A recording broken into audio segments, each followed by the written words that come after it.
Bangkok's Damnoen Saduak Floating Market and Maeklong Railway Tour. Are they iconic or simply too touristy and overcrowded? We went to find out for ourselves. And what we saw might surprise you. Make sure to hang around until the end where we cover our best tips for visiting these famous locations. After plenty of researching, we chose to book with Quality Thai Guide as a private tour so that we could get the most out of our day. Sure enough, at 7 AM our guide Nok and driver Guy arrived at our hotel ready to go. While speaking with Nok, she recommended some additional stops during the tour to take in as much of the local culture as possible. The first of these additional stops was to a local salt farm in the Samut Sakhon region just below Bangkok, nearer to the coast. The process involves seawater being pumped into shallow ponds and the sun and wind evaporating the water, leaving behind salt crystals. So we've just stopped on the way to the railway market in a local market, and the smells are super strong, but it's really cool. Definitely worth a look. Whilst walking with Nok, she pointed out a number of different local products and foods to try.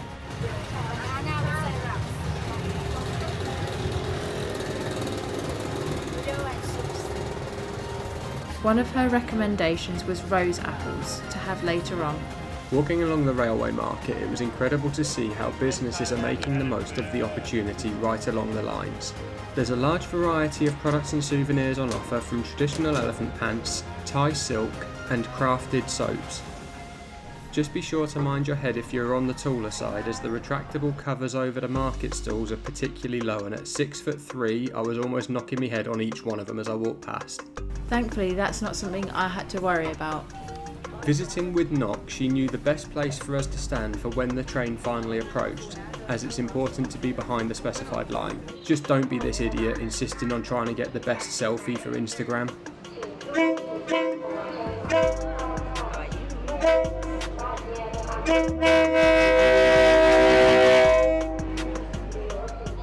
Having seen clips online, we were actually quite surprised how slow the train came in. One thing we weren't aware of was how close the train gets to you. It's important to note that the train only passes through the market 8 times a day, and this was one of the reasons that we booked with a local guide to maximise on our experience and make sure that we've seen it exactly how we wanted to. When the train finally passes, there's the opportunity to jump back out onto the track and catch it as it disappears into the distance. Just be careful, because there'll be plenty of other people trying to do the same. Once the train has passed, head to the main train station at the back if you want some photos with the train. Just be careful when crossing the road. Nok knew we had to be quick and hustled us round before the crowds arrived.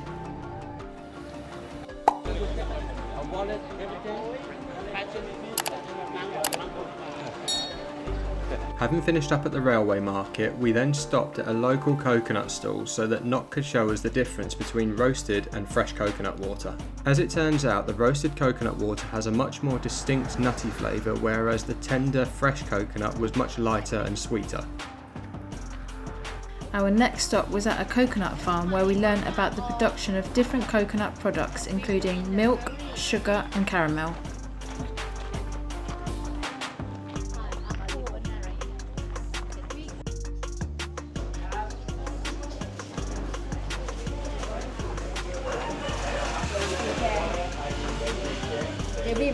Wow. That's the bottom of the coconut.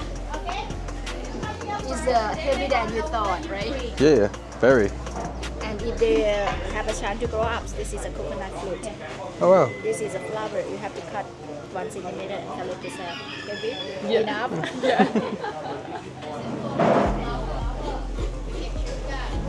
Nok is just showing us the process of making coconut milk before we give it a go in a minute.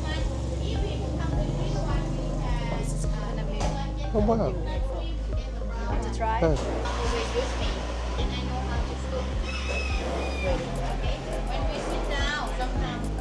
Yeah, brain.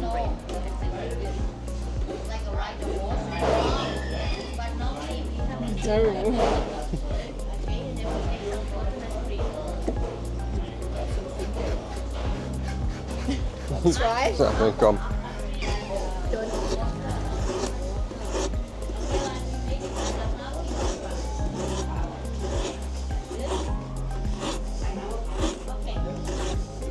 It's alright.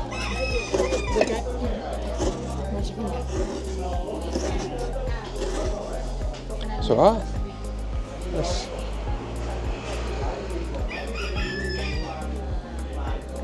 That's crazy.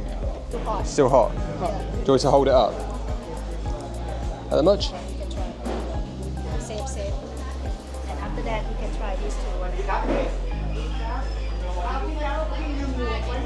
Wow, that's sweet, isn't it? Wow. Here, try it.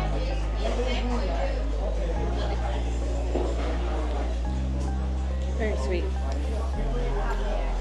Who would like to try? Go on. Go on. You go. No, go on.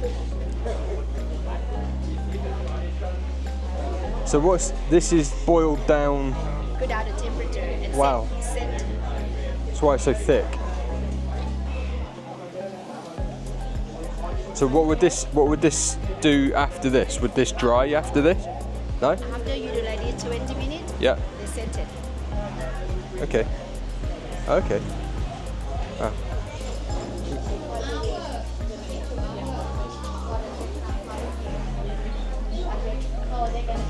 Ooh. That's really nice. That's almost like honey and caramel. Whoa.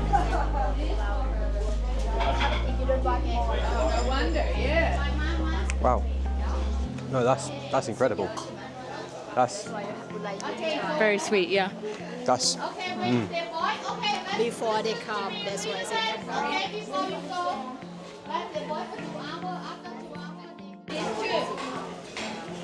One container for the coconut flour cheese can make one container for the sugar. 3,000 baht.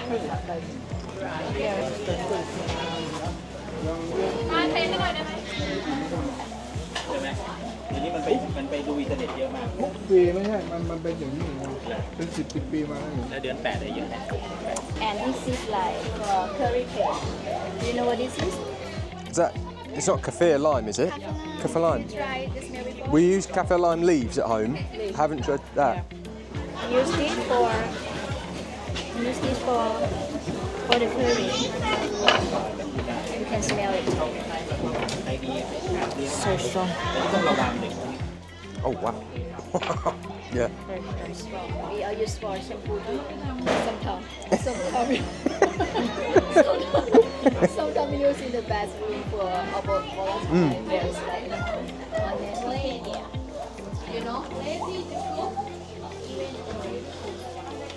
If you see Japan with the cat, this is for the lady. Good coming. Business.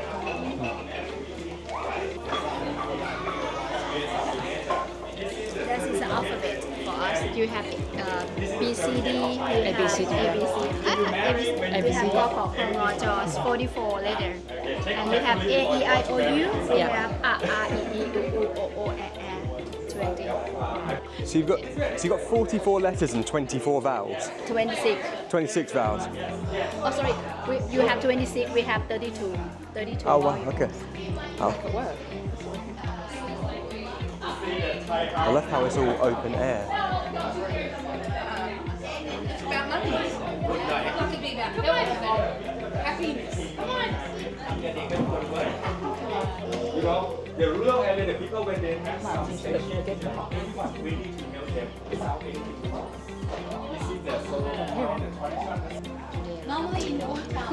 It's lovely how open it is. It's still warm for you, right? Open plan. Yeah, it'd be warmer if it had actual walls though. Yeah. For sure. So we're now on a long-tail boat heading to the Damnoen Saduak floating market. Having decided to sit side by side, it is a bit of a squeeze.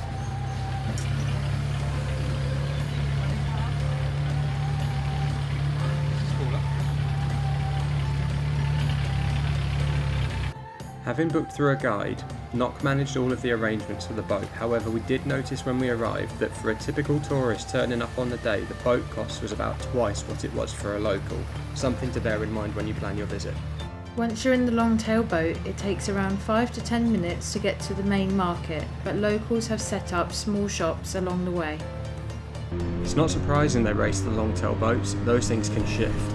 Interestingly, the Damnoen Saduak Canal was originally built between 1866 and 1868 and eventually become quite a trade route for the locals. It wasn't until the 1970s that tourism started to pick up at the floating market. The question is it still worth visiting today, or has it become too much of a tourist attraction? One thing's for sure, keep your hands inside the boat.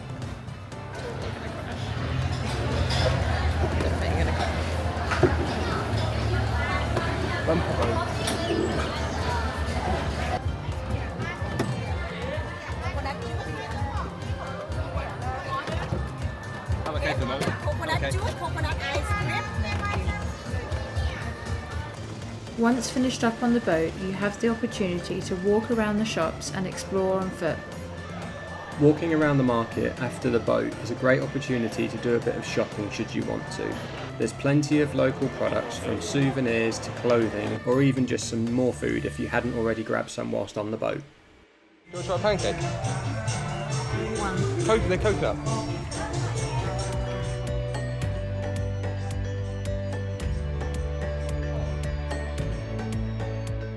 Whilst a lot of people say online the market is too touristy, it is still authentic, with many locals buying fresh produce. I tried some of their fresh pomelo fruit, which was similar to a grapefruit, tasting sweet but also sour at the same time.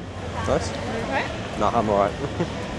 The market provides a great opportunity to see a real insight into the local culture and try many different products. It is noticeable, however, how it gets busier throughout the morning closer to lunchtime, so we definitely recommend booking with a local guide and getting in there early. This will also help, as the markets are about an hour and a half away from downtown Bangkok. Here's our top tips and everything you want to know before heading to the markets. Make sure to try local foods such as coconut ice cream or pancakes, but souvenir prices can be quite high. We definitely recommend booking a private tour with a local guide to maximise on the authenticity of the experience and visiting the sites at the best times so they're not too crowded. Make sure to take an umbrella and a fan, as it gets hot on the boats under the sun for around half an hour. Make sure to carry cash with you to the markets, as many of the smaller vendors don't accept card payments. It's worth noting, if you suffer with motion sickness, to take your usual precautions. If you're loving the ride, hit like, smash that subscribe button and let us know your favourite moment in the comments. But don't go far. Next up, we're hanging out with the elephants in Chiang Mai, visiting the epic Silver Temple, getting soaked at Songkran with the locals, and chasing island vibes down in Phi Phi Don. You do not want to miss it. See you in the next one.